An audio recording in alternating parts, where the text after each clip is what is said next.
commencé des échanges avec le président du conseil régional Didier Robert. Plusieurs dispositifs d'aide aux entreprises visant à faire baisser le chômage et à rendre les entreprises réunionnaises plus compétitives ont été présentés ce jeudi 17 mars 2016 au sein du siège de la Chambre de commerce et de l'industrie de La Réunion à Saint-Denis.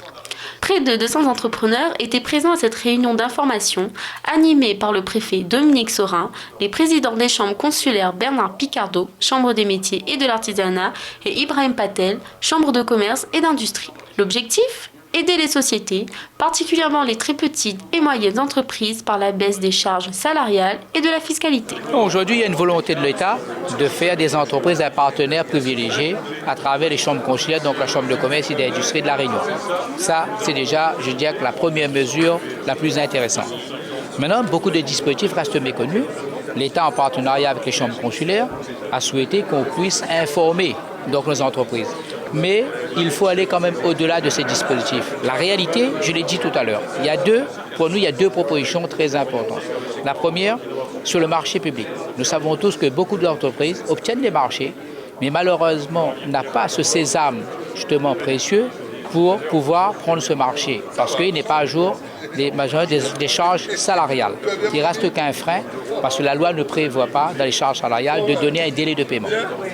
J'avais fait une proposition, j'ai réitéré ma proposition de dire que, allons mettre en place dans ce partenariat un dispositif d'expérimentation pour La Réunion où la dette salariale puisse être effectivement fractionnée et ponctionnée sur la durée du marché, ce qui permettrait à l'entreprise de prendre le marché, de faire travailler des gens sur ce marché, de garder son activité et de garder l'emploi aujourd'hui qui est pérenne dans son entreprise.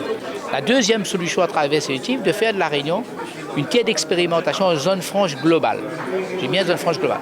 Nous avons effectivement aujourd'hui toute la possibilité de mériter cette expérimentation. Plusieurs raisons. La première raison, c'est que nous sommes le département d'outre-mer et de toute la France qui a le taux de chômage le plus important. Deuxièmement, à travers ce constat de tristesse, il y a quand même quelque part une lueur d'espoir.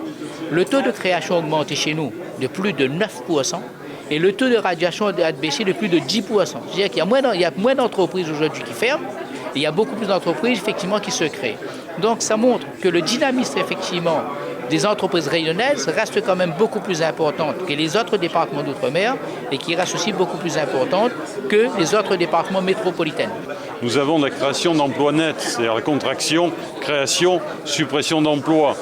4500 à peu près par an. Les investissements des entreprises redémarrent un petit peu. Donc c'est important, on est sur des niveaux qui nous permettent de revenir à peu près avant la crise qu'a connue l'île.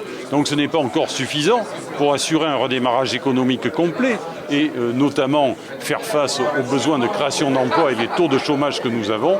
C'est pour ça que je suis quand même prudent aussi en la matière. Mais ça signifie qu'il y a un frémissement de la part des entreprises, ce que sont les entreprises qui créent de la richesse, qui créent de l'emploi.